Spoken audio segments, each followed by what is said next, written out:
Hi everyone, I had just a few minutes to spare here as I'm just waiting for my daughter from school, and I wanted to share a little bit of my thoughts on the election.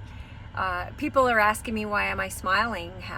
This is devastating, and I said, you know, it is devastating for Canada, but it points to a few truths as well and has exposed much of the problems that exist within Canada, especially for Albertans. I think this has really opened the eyes to many Albertans to the reality that no matter what we do here in the West, it really is not going to influence the decisions that are made in the East.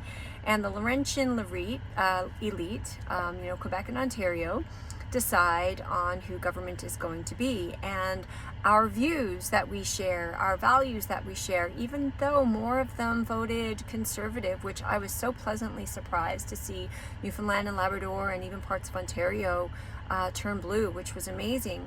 But still, to no effect for Albertans. Nothing is going to change for us. As a matter of fact, many things are actually going to get worse economically, as well as the divide between the East and the West.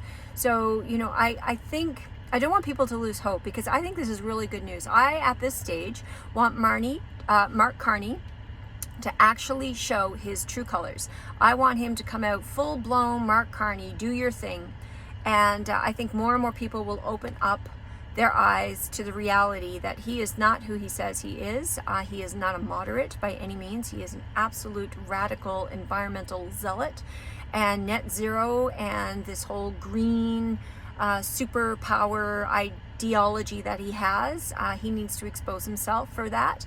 And I think then Canadians are going to have to sit back and go, what have we done? And I think Albertans have to sit back and go, I know what we can do. And, you know, I have never been outspoken about separation, because I have run for the People's Party of Canada in 2019 and 2021, and I ran for the UCP. I thought honestly that there were things that still could be done, that we could fix this mess that we were in. And I didn't run this year. And the reason I didn't run this year is because I am not one to put my efforts and energy into something that I don't wholeheartedly 110% believe or agree with.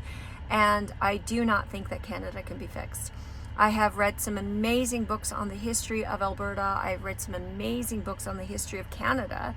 And the more I read, the more I understand the position that Alberta is in. And it started from day one, right back in 1905, and predates that, actually. It just predates it. So if you're watching and you're sitting here thinking, what do we do? Where do we go from here? It's time to leave.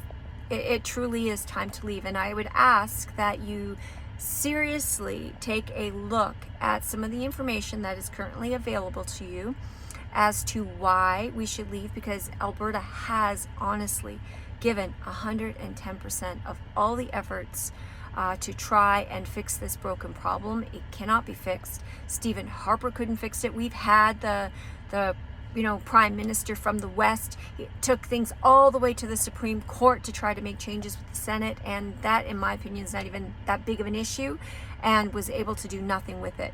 So it's time, Alberta, for you to take a real hard look at the circumstances we're in and the future you want. And that's where I'm really hopeful, because I got involved in politics not because of me.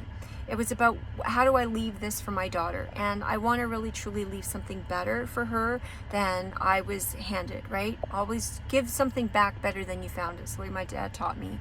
And so for me, I am actually very hopeful right now. I think there is a true grassroots movement that is not only right now feeling the immediate impact of the election, of some anger and frustration, but that is very methodical, very rational, the reasons, the logic, and getting organized. And that is what we need. And I think for that reason alone, we as Albertans have so much to be hopeful for. So, you know, just get your facts, get your information. It's time to start having these conversations with friends, family, but it's don't tell anybody. Like, let's have them in a rational manner. Let's drop a little bit here, drop a little bit there, and I think any rational person will see what the logical outcome has to be. So I thought I'd share just my comments. I've been a little bit quiet lately.